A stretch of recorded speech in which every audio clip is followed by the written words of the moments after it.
Sa silangan ng Quezon City, ang lumang industrial area ay nasa ilalim ng kulay abong liwanag ng umaga. Ang hangin ay makapal at nakasasakal. Ang lugar na ito ay isang industrial city na hinaluan ng amoy ng uling, kalawangin na metal, at ang mapait na amoy ng usok. Sa ilalim ng lumang, kalawangin na tulay ng tren, natagpuan ang isang lugar na may mansa ng dugo.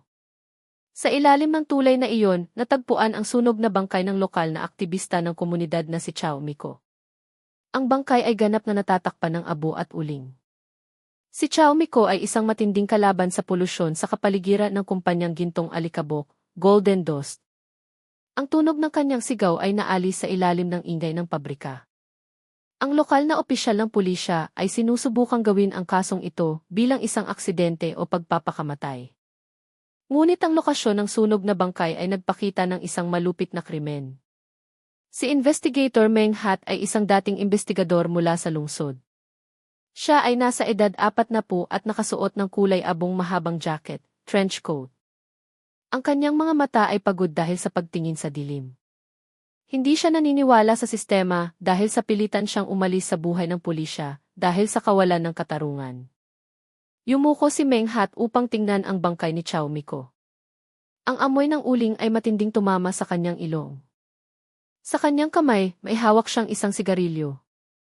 Hindi ito aksidente, sabi ni Meng Hat sa malamig na boses. Siya ay pinatay at pagkatapos ay sinunog. May amoy ng lason dito. Ang bakal ng tulay ay malamig at kalawangin. Sinuri ni Meng Hat ang isang poste ng bakal. Nakita niya ang isang mansa ng kamay na may dugo. Ang mansa ng kamay ay nagpakita ng pagpupumiglas. Sinubukan ni Chao Miko na ilantad ang katotohanan. Pinatahimik siya ng mga tao ng kumpanyang gintong alikabok. Ang kumpanyang gintong alikabok ang hari ng lugar na ito. Ang may-ari ng kumpanya ay si Mang Nuan, isang malamig at makapangyarihang negosyante. Ang kanyang kapangyarihan ay kumokontrol sa politika, pulisya, at lokal na administrasyon. Tumingin si Meng Hat sa pabrika ng kumpanya. Ang malaking dingding na gawa sa brick at bakal ay nakatayo na parang dilim. Ang itim na usok ay patuloy na umaakyat sa langit. Tinitingnan ni Mang Nuan ang buhay ng tao bilang isang halaga lamang. Natagpuan ni Meng Hat ang lumang bag ni Chao Miko. Sa loob ng bag ay may ilang sunog na papel at ilang litrato na may matapang na amoy ng uling. Ipinakita ng mga litrato ang pagtatapon ng nakalalasong sangkap mula sa lihim na tubo ng kumpanyang gintong alikabok. Ito ang ebidensya. Hindi niya pinigilan ang kanyang paglaban. Mahigpit na hinawakan ni Meng Hat ang kanyang mahabang jacket. Ang malamig na hangin ng industrial area ang nag-udyok sa kanyang galit. Alam niya na kailangan niyang labagin ang kanyang sariling mga patakaran upang pigilan ang kawalan ng katarungan. Pagkatapos bumalik mula sa ilalim ng tulay ng uling, si Meng Hat ay humihinga ng malamig at nakababahalang hangin ng industrial area. Ang kanyang opisina ay matatagpuan sa isang madilim na sulok ng isang lumang gusali sa labas ng lungsod. Sa dingding ay may kalawangin na tubo at mansa ng basa na tubig. Sa hangin ay may amoy ng lumang langis at alikabok na humalo. Pinag-isipan ni Meng Hat ang kanyang nakaraan. 7 taon na ang nakalipas, siya ay isang mabuting opisyal ng pulisya sa Maynila. Sinubukan niyang ilantad ang krimen ng isang makapangyarihang bilyonaryo at matinding pinigilan at sa pilitang nagbitiw sa kanyang posisyon. Ang mapait na karanasan ng kawalan ng katarungan na iyon ang naging social activist niya. Hindi na siya naniniwala sa sistema. Ang kapangyarihan at pera ay palaging nanalo sa batas. Uminom si Meng Hat ng mapait na kape. Sinimulan ni Meng Hat ang investigasyon sa background ni Mang Nuan, ang may-ari ng kumpanyang gintong alikabok. Si Mang Nuan ay nasa edad 60, gwapo na may kulay abong buhok. Ang kanyang opisina ay matatagpuan sa pinakamataas na gusali sa sentro ng lungsod. Si Mang Nuan ay napakalamig, sabi ng isang informant ni Meng Hat sa telepono. Hindi niya pinahahalagahan ang buhay ng tao kaysa sa uling. Ang kanyang batas ay katahimikan. Sinuri ni Meng Hat ang operasyon ng negosyo ng kumpanyang gintong alikabok. Gumawa ang kumpanya ng iligal na pagkuha ng lupa at polusyon sa kapaligiran. Ang lokal na administrasyon at puwersa ng pulisya ay pumikit kay Mang Nuan. Malinaw na sinubukan ni Chao Miko na sirain ang network na ito. Nagpunta si Meng Hat sa isang maliit na barangay malapit sa industrial area. Ito ay ang barangay na apektado ng nakalalasong sangkap ng kumpanyang Gintong Alikabok. Sa hangin ay may amoy ng kemikal at alikabok ng uling na nagpapahirap sa paghinga. Maraming may sakit ang mga taga-barangay. Ang sakit sa balat at sakit sa baga ang pinakakaraniwan. Ang kanilang mga mukha ay puno ng takot at kahirapan. Hindi kami nangangahas na magsalita, sir. Isang taga-barangay ang nagsalita ng pabulong. Papatayin kami ng mga tao ni Mang Nuan. Natatakot kaming maging tulad ni Chow Miko. Ano ang ginagawa ni Chow Miko? Hinanap niya ang lihim na lugar kung saan itinatapon ng kumpanya ang nakalalasong basura ng iligal. Gusto niyang ilantad ang Gintong Alikabok sa pamamagitan ng ebidensya. Naramdaman ni Meng Hat ang sakit ng mga taga-barangay. Ito ay parang sakit ng kanyang nakaraan. Alam niya nang malinaw ang halaga ng katahimikan. Naunawaan niya na ang pagkamatay ni Chow Miko ay ang basura na kailangan upang itago ang sekreto ng kumpanyang Gintong Alikabok. Kailangan gawin ni Meng Hat ang kanyang investigasyon ng mas malalim. Hindi niya magagamit ang batas. Kailangan lang niyang gamitin ang kanyang sariling pamamaraan. Nakipagkita si Meng Hat sa asawa ni Chow Miko, si Aling Kin. Si Aling Kin ay malamig at puno ng takot. Sa kanyang mukha ay may anino ng kakulangan sa tulog kaysa sa kalungkutan. Ang bahay ay simple, ngunit ang alikabok ng uling ay sumasakop sa lahat ng dako. Gusto lang ng aking asawa ng hustisya, Boss Meng Hat. Gusto niyang labanan ang kumpanyang Gintong Alikabok sa pamamagitan ng batas. Sinuri ni Meng Hat ang ari-arian ni Chow Miko. Naghahanap siya ng lihim na dokumento. Sa likod ng lumang bookcase, natagpuan niya ang isang maliit na kahon. Sa loob ng kahon ay may mga litrato, mapa at sulat kamay na talaan. Ang amoy ng lumang papel at ang mahinang amoy ng kemikal na lason ay humalo. Inilarawan ng mga talaan ang detalye ng operasyon ng kumpanyang Gintong Alikabok. Impormasyon 1, ang kumpanya ay gumagamit ng tubo sa ilalim ng lupa upang iligal na itapon ang nakalalasong basura sa kagubatan at ilog. Impormasyon 2, ang antas ng nakalalasong sangkap ng pabrika ay 10 beses na mas mataas kaysa sa opisyal na limitasyon.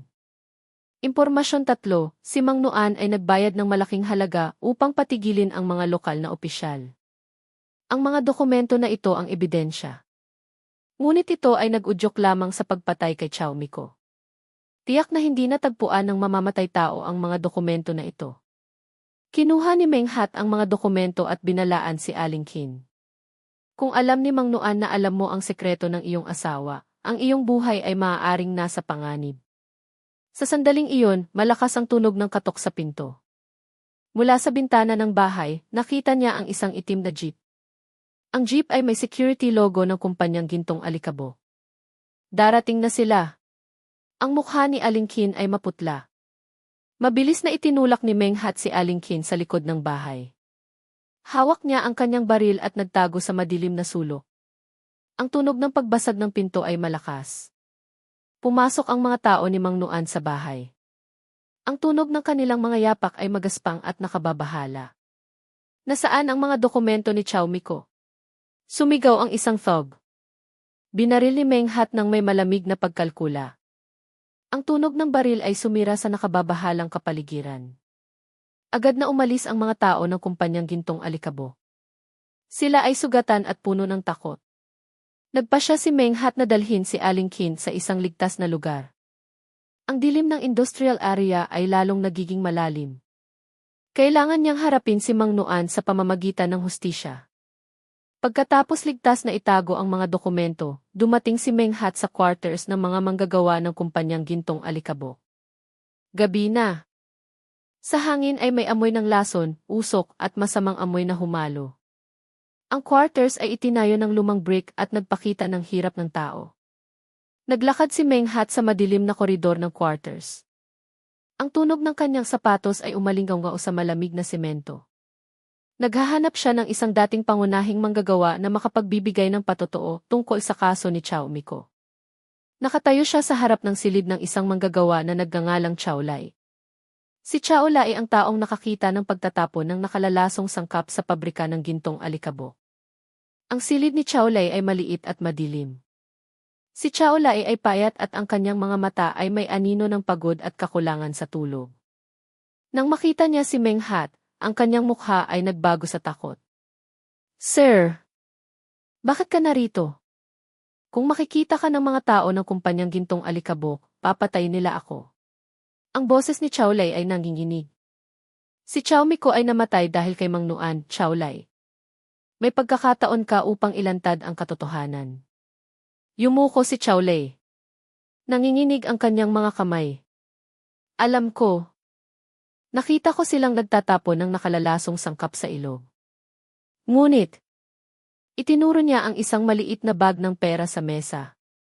Binigyan ako ng mga tao ni Mang Nuan ng pera na ito. Ito ay 5 taon na pagkain para sa aking pamilya. Kung magsalita ako, mawawala ang pera na ito at mawawala rin ang aking buhay. Kinontro ni Meng Hat ang kanyang galit. Naunawaan niya ang malupit na pagkalkula ni Mang Nuan. Ang kahirapan ay mas mahalaga kaysa sa katotohanan. Binibili ng pera ang puso ng tao. Ang pera na ito ay pera na may mansa ng dugo ni Chao Miko, Chao Lai. Paano mo kakainin ang pera na ito? Wala akong pagpipilian, sir. Ang hustisya ay walang maibibigay sa mga taong tulad namin. Ang pakikipaglaban sa Gintong Alikabok ay kamatayan. Kailangan kong mabuhay. Tahimik si Meng Hat sa pagkadismaya.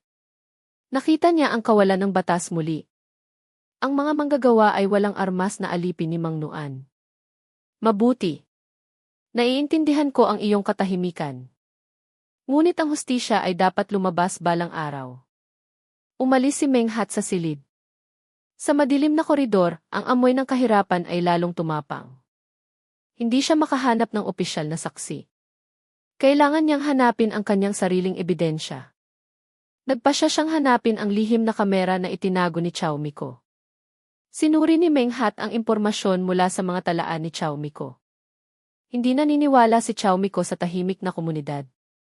Kaya, itinago niya ang biswal na ebidensya. Sa talaan ay may isang sketch ng isang lumang templo. Ang lumang templo ay matatagpuan hindi kalayuan sa pabrika ng kumpanyang Gintong Alikabok. Ang alikabok ng uling ay sumasakop sa mga bato ng istasyon. Kahit na ito ay isang relihiyosong gusali, ito ay nasa ilalim ng anino ng pagpapabaya.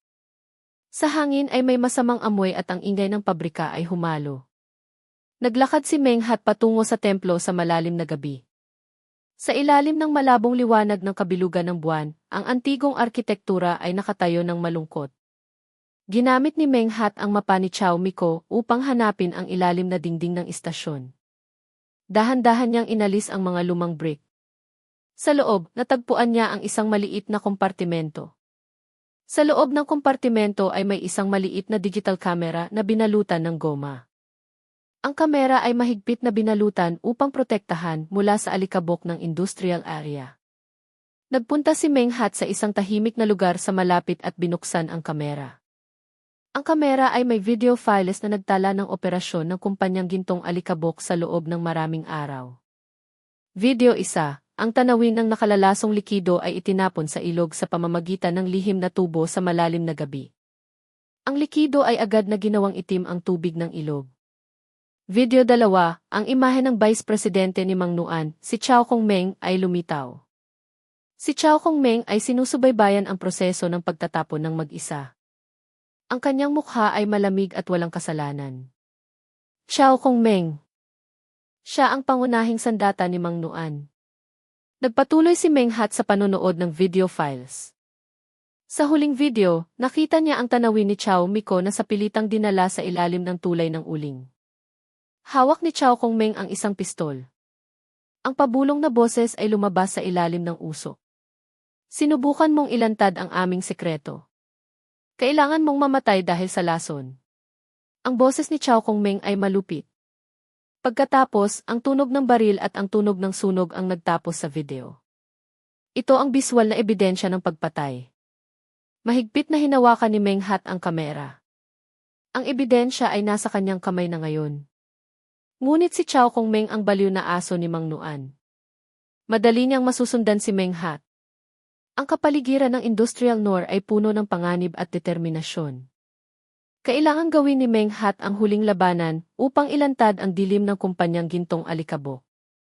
Itinago ni Meng Hat ang talaan ng kamera at mabilis na umalis sa lumang templo. Ang kanyang paghinga ay pagod, ngunit ang determinasyon ay matigas. Ang kanyang mahabang jacket ay may mansa ng alikabok ng uling ng industrial area. Nagpunta siya sa kanyang lumang kotse. Sa hangin ay may matapang na amoy ng diesel at usok na humalo. Naramdaman niya na sinusundan na siya ng mga tao ng kumpanyang Gintong Alikabok. Pumasok si Meng Hat sa kotse at agad na pinaharurot ang makina. Ang tunog ng makina ay nawala sa ilalim ng ingay ng industrial area. Balak niyang imaneho ang lumang kotse patungo sa lumang istasyon ng pulisya sa sentro ng lungsod. Iyon ang tanging lugar kung saan niya ligtas na maitatago ang ebidensya. Bigla, dalawang itim na isgu ang lumabas mula sa eskinita ng lumang templo. Ang security logo ni Mang Nuan ay nakita sa sasakyan. Si Chow Kong-meng, Vice Presidente, ay nakaupo sa unang sasakyan. Ang kanyang mukha ay malamig at malupit. Nakita nila ako. Bulong ni Meng Hat. Mahigpit niyang hinawakan ang kanyang mahabang jacket at nagmaneho ng mabilis. Nagsimula ang paghabol sa kotse sa makitid na kalsada ng industrial area. Ang kalsada ay natatakpan ng alikabok ng uling at madulas. Ang malakas na tunog ng gulong ng kotse na dumudulas ay umalingaw-ngaw. Sinubukan ng itim na dhi na harangan ang kotse ni Meng Hat. Ang malakas na tunog ng pagtama ng bakal ay umalingaw-ngaw sa hangin. Nayanig ang kotse ni Meng Hat. Kinuha ni Meng Hat ang kanyang baril at bumaril palabas ng likod na bintana. Ang matalas na amoy ng pulbura ay humalo sa amoy ng diesel. Ang bala ay tumama sa headlight ng humahabol na kotse. Ang isang itim na sigu ay bumagal. Si Chow Kong-meng ay napakalupit. Nag-utos siya na bumaril kahit malapit sa bahay ng mga lokal na manggagawa. Ang bala ay tumama sa dingding ng bakal at kahoy. Para kay Chow Kong-meng, ang ebidensya ay mas mahalaga kaysa sa buhay ng tao. Mabilis na niliko ni Meng Hat ang kotse at pumasok sa kalsada na may mga inabandona na warehouse. Sa hangin ay lalong tumapang ang amoy ng basura at kalawang. Hindi natin maaaring mawalan ang ebidensya na ito. Mahigpit na hinawakan ni Meng Hat ang maliit na kamera sa kanyang mahabang jacket. Narating niya ang ilalim ng isang lumang, malaking tulay. Ang madilim na katahimikan ay sumasakop sa ilalim ng anino ng bakal. Ipinarking ni Meng Hat ang kotse at nagtago sa likod ng poste ng tulay. Ang kotse ni Chow Kong-meng ay dumating sa ilalim ng tulay. Agad na huminto ang tunog ng makina. Dilim at katahimikan sandali. Ito ang katahimikan bago ang bagyo para sa huling labanan. Itinutok ni Meng Hat ang kanyang baril. Kailangan niyang protektahan ang tanging ebidensya upang sirain ang kapangyarihan ni Mang Nuan. Si Meng Hat ay napalibutan ng mga tao ni Chow Kong-meng, Vice Presidente, sa ilalim ng lumang tulay ng uling. Ang kapaligiran ay tigas. Ang amoy ng diesel at kalawang ay sumakal sa paghinga. Naghihintay ang katahimikan para sa huling labanan. Sa sandaling iyon, isang iba pang sasakyan ang biglang lumabas mula sa eskinita. Ito ay isang mamahalin at modernong sedan. Tumayo at tumingin ang mga tao ni Chow Kong-meng. Ang lumabas sa kotse ay si Komar Vairut, ang anak ni Mang Nuan. Si Komar Vairut ay nasa edad 20, gwapo, ngunit ang kanyang mukha ay may presyon at sakit. Siya ay dating kaibigan ni Meng Hat noong dating buhay niya bilang pulis. Itigil ang pag-aresto. Ang boses ni Komar Vairut ay malinaw at matigas. Galit na lumingon si Chow Kong-meng. Komar Vairut, ano ang ginagawa mo? Ito ay problema ng seguridad ng kumpanya. Ang aksyon ng aking ama ay kawalan ng katarungan. Ang pagkamatay ni Chow Miko ay isang krimen. Naglakad si Komar Vairut patungo kay Meng Hat. Boss Meng Hat, tutulungan kitang ilantad ang katotohanan. Itinutok ni Chow Kong-meng ang pistol kay Meng Hat sa kabaliwan. Traitor! Papatayin ka ni Mang Nuan. Alam ko na inutusan ng aking ama ang pagpatay kay Chow Miko. Sinira ng kanyang kasakiman ang buhay ng tao. Ang mga mata ni Komar Vairut ay may determinasyon. Boss Meng Hat, mayroon kang ebidensya ng kamera. Ngunit kailangan natin ng dokumento upang sirain ang financial system ni Mang Nuan. Inabot ni Komar Vairut ang isang maliit na folder kay Meng Hat. Ang folder ay mailihim na bank account ng kumpanyang Gintong Alikabok at mga detalye ng money laundering. Ito ang kahinaan ni Mang Nuan. Nagtayo siya ng isang lihim na sentro sa ilalim ng pabrika. Ang money laundering ay ginawa doon. Si Chow Miko ay naharap sa huling sandali doon. Nakita ni Meng Hat ang hindi kapanipaniwalang pagtataksil. Ang anak laban sa ama ay nagpakita ng malamig na diwa ng kwentong Noor. Bakit, Kumar Varut? Mayroon kang lahat. Mayroon akong lahat, ngunit wala akong hustisya. Ang pagkamatay ni Chow Miko ang nagpagising sa akin. Sinakop ng aking ama ang pamilya ng lason. Sinubukan ng mga tao ni Chow Kong Meng na atakehin sina Meng Hat at Kumar Varut agad. Kinuha ni Kumar Varut ang isang baril mula sa likod ng kotse at binantaan ang mga tao ni Chow Kong Meng. Umalis? Kung hindi kayo magsusuko ngayon, aarestuhin kayo mamaya. Galit na umalis si Chow Kong Meng. Nagpasya siyang magulat kay Mang Nuan. Inayos ni Meng Hat ang lihim na dokumento at talaan ng kamera. Ang dilim ng industrial area ay ngayon ay puno ng masakit na desisyon sa pagitan ng ama at anak. Kailangang pumunta si Meng Hat sa silid sa ilalim ng lupa upang sirain ang financial empire ni Mang Nuan. Tahimik na pumasok sina Meng Hat at Kumar Varut sa pangunahing pabrika ng kumpanyang Gintong Alikabok. Hating gabi. Ang itim na usok ay patuloy na umaakyat sa langit sa pamamagitan ng tsiminea ng pabrika. Sa hangin ay may amoy ng matinding init at kemikal na lason. Ayon sa impormasyon ni Kumar Varut, nagpunta sila sa storage area sa likod ng pabrika. Doon, nakita nila ang isang lihim na bakal na pinto. Ang pinto ay malamig at may masamang amoy. Ang lugar na ito ang lugar kung saan mas mahalaga ang pera kaysa sa buhay ng tao.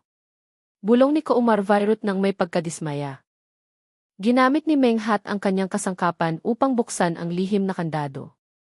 Ang tunog ng pagtama ng bakal ay nawala sa ilalim ng ingay ng pabrika. Bumukas ang pinto. Sa loob ay may hagdanan sa ilalim ng lupa. Sa hangin ay may malamig na hangin at amoy ng lumang pera na humalo. Pagkatapos bumaba sa hagdanan, narating nila ang isang malaking, madilim na silid sa ilalim ng lupa. Ito ang money laundering center ni Mang Nuan. Sa silid ay may mga lumang computer, lihim na bank account document, at bag ng pera. Ang mga dokumento na ito ang magpapatunay sa dilim ng kumpanya. Kinuha ni Meng Hat ang kanyang kamera at kinuhanan ng litrato ang mga dokumento. Natagpuan ni Kumar Varut ang isang mahalagang talaan na may kaugnayan sa pagpatay sa loob ng mga dokumento. Ito ay isang sulat kamay na utos ni Mang Nuan. Patigilin si Chow Miko. Ang pagtatapon ng nakalalasong sangkap ay dapat itago. Pagkatapos ay gawin itong aksidente. Ito ang direktang utos ni Mang Nuan upang patayin si Chow Miko. Ang mga mata ni Meng Hat ay lumitaw sa galit. Sa isang lugar sa silid sa ilalim ng lupa, nakita nila ang sunog na damit at tuyong dugo. Ang lugar na ito ay dapat na ang lugar kung saan si Chow Miko ay naharap sa huling sandali at sinubukan siyang sunugin. Sinunog nila dito upang itago ang amoy ng pagtatapon ng nakalalasong sangkap. Mabilis na kinuha ni Meng Hat ang ebidensya. Ang talaan ng kamera, utos ni Mang Nuan, at lihim na bank account. Ito ang sapat na ebidensya upang sirain ang imperyo ng kumpanyang Gintong Alikabok. Ang mukha ni Kumar Varut ay maputla. Ipinagpalit ng aking ama ang karangalan ng pamilya sa basura. Lumaban ka sa iyong ama para sa hustisya. Ito ay tapang Kumar Varut. Sa sandaling iyon, narinig ang tunog ng yapak mula sa pinto ng silid sa ilalim ng lupa. Ang boses na nagsasalita ay boses ni Mang Nuan. Alam niya na ang pagtataksil ni Kumar Varut. Meng Hat, alam kong nandoon ka. Hindi mo kayang sirain ang aking imperyo. Hawak ni Meng Hat ang kanyang baril. Ang dilim ng industrial Noor ay naghahanda para sa huling labanan. Kailangan niyang protektahan ang kanyang kamera. Ang silid sa ilalim ng lupa ng kumpanyang Gintong Alikabok ay puno ng malamig na amoy ng kamatayan. Si Mang Nuan ay dahan-dahang bumaba sa hagdanan. Ang kanyang mukha ay puno ng galit, pagmamataas at malamig na intensyon. Sa tabi niya, si Chow Kong Meng, Vice Presidente, ay sumusunod na may malupit na ngiti. Meng Hat, ginawa mo ang aking anak na magtaksil. Ang boses ni Mang Nuan ay malalim at nakakatakot. Papatayin ko kayong lahat tulad ni Chow Miko. Ang iyong dilim ay nagtatapos dito, Mang Nuan. Pinrotektahan ni Meng Hat ang mga lihim na dokumento at ebidensya ng kamera. Hindi mo lang pinatay ang kapaligiran, kundi pinatay mo rin ang buhay ng tao tulad ni Chow Miko. Itinutok ni Chow Kong Meng ang pistol kay Meng Hat. Ang lamig ng metal ang nagpatigas sa kapaligiran. Ibigay mo ang ebidensya. Kung hindi, ang iyong buhay ay maiwan dito. Ang boses ni Chow Kong Meng ay nakababahala. Tumayo si Koumar Virut sa tabi ni Meng Hat upang harapin ang kaaway ng kanyang ama. Ang pagtataksil sa pagitan ng ama at anak ay umabot sa kasukdulan sa madilim na silid na ito. Tay, itigil mo na. Mayroon kaming sapat na ebidensya. Tanggapin ang hustisya. Ang boses ni Koumar Virut ay puno ng sakit. Hustisya. Ang hustisya ay pera. Hindi mo kayang sirain ang aking imperyo. Galit na hinila ni Mang Nuan ang baril. Ang kanyang mukha ay nagbago sa kabaliwan. Nagsimula ang pagbaril. Ang tunog ng baril ay umalinggaw sa dingding ng silid sa ilalim ng lupa. Ang matalas na amoy ng pulbura ay humalo sa amoy ng nakalalasong sangkap. Mabilis na umilag si Meng Hat at bumaril pabalik. Ang kanyang layunin ay si Chow Kong Meng. Si Chow Kong Meng ang pumatay kay Chow Miko. Ang bala ni Meng Hat ay tumama sa pulso ni Chow Kong Meng. Ang baril ni Chow Kong Meng ay nahulog sa sahig na natatakpan ng alikabok ng uling. Galit na tumakbo si Mang Nuan patungo kay Meng Hat. Ang negosyante ay ngayon ay isang baliw na mamamatay tao. Nagkaroon ng pag-aaway. Ang mga bakal na kahon at dokumento ay kumalat sa lupa. Hinawakan ni Meng Hat si Mang Nuan at dinaganan siya sa lupa. Kinandado niya ng bakal na posas. Ang iyong dilim ay nagtatapos dito, Mang Nuan. Hindi ka tatalikuran ng hustisya. Ang mukha ni Mang Nuan ay pula sa hiya at pagkawala ng kapangyarihan. Umiyak si Koumar Virut nang makita ang kanyang ama. Kinuha ni Meng Hat ang ebidensya. Ang dilim ng Industrial Nor ay tinamaan ng liwanag sa wakas. Pagkatapos umalis sa silid sa ilalim ng lupa ng kumpanyang Gintong Alikabok, patungo sa sikat ng araw, ang unang sikat ng araw ng umaga ay tumama sa industrial area. Ang itim na usok ay bumaba. Inaresto ng pulisya si Mang Nuan at Chow Kong Meng at dinala sila. Nagtipon ang mga manggagawa at lokal na taga-barangay malapit sa lumang tulay. Ang takot ay nawala sa kanilang mukha at pag-asa ang lumitaw. Ipinagpag ni Meng Hat ang alikabok ng uling sa kanyang mahabang jacket. Ang kanyang mga mata ay pagod ngunit may kapayapaan. Siya ay nakalaya mula sa anino ng nakaraan at kawalan ng katarungan. Si Aling Qin, asawa ni Chow Miko, ay naglakad patungo kay Meng Hat. Ang kanyang luha ay umagos sa kagalakan. Ang aking asawa ay nakakuha ng hustisya, sir. Ito ay dahil sa tapang ni Chow Miko, Aling Qin. Sagot ni Meng Hat. Si Koumar Virut ay nagmaneho ng kotse ng kanyang ama papalayo. Pinutol niya ang sarili mula sa dilim ng kanyang pamilya. Ang kanyang desisyon ang nagdala sa kanya sa hustisya. Ang krimen ng kumpanyang Gintong Alikabok ay nailantad ng talaan ng kamera at mga lihim na dokumento. Si Mang Nuan ay sinentensyahan ng paglabag sa kapaligiran at pagpatay. Si Meng Hat, sa tulong ng dating hepe ng pulisya, ay nag-ayos ng legal na tulong para sa mga manggagawa at lokal na taga-barangay. Ang industrial area ay unti-unting nililinis. Ang itim na usok ay bumaba at ang hangin ay mas madaling hiningahan.